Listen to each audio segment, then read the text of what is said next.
Hey guys, in this video, I will discuss a GoHighLevel action called set event start date time.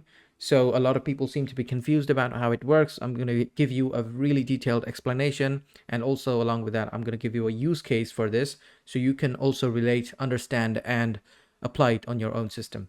So let's go to your GoHighLevel account. This is my own demo sub account. I'll go to automations and I have created a few folders, as you can see. So I'll go to my folder called workflow actions. You can have your own folder. So I'll just create a new workflow, and the workflow, I'll just call it set event start date time explained. So let's try to understand it through a use case. Let's say I have a webinar. I want to conduct a webinar on, I don't know, like January 10th. Today is 9th. Tomorrow's 10th. So I'm conducting, or let's say I'm conducting a webinar on 15th. So on 15th January, I have the webinar and I want to people who register, I want to send them confirmation on the webinar, those who register through the webinar registration form. Maybe I have landing page, or I'm just sharing the form so people can submit it and enroll for my webinar. First of all, I want to send them a confirmation, and then I want to send them reminders about the webinar. So for that, I can use the set event start date time trigger, the action. So let's start off with form submitted, because it all starts with people submitting the form. And let's say I have a form called a webinar registration form. So I will just set that as my trigger for the workflow. And now the first action I want to set is set event start date time. So here you could do a few things. You could do a specific date time.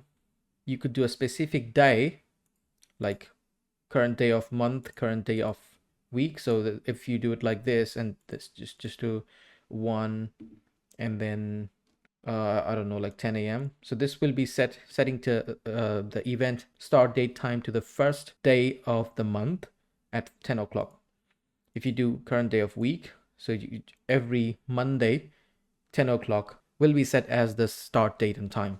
So on my case, because it's a webinar and I already know the date and time, I will just do specific date time.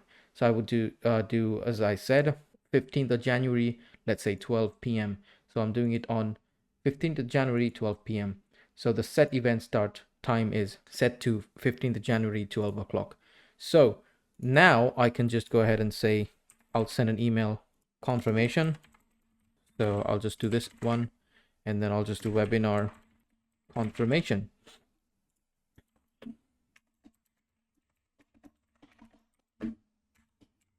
Here is the Zoom link. So this will be my Zoom link, and I'll just save it for now. You get the idea. This is the email confirmation you send when someone enrolls your webinar. Now, once the form is submitted, the event start date time will be set to 15th of January, 12 o'clock, and this will go out instantly because we are not waiting for anything, if you think about it. Now, if I do a wait step, this wait step will actually relate to the event appointment time. So it says event or appointment time. Now, if I do 5 days before, like 5 days before webinar, what it would do is it would relate to this event that's already set for this workflow to 15th of January, 12 o'clock.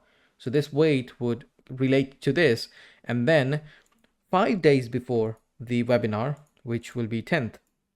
So I'll just copy this email confirmation here, and I'll just change it to email reminder. So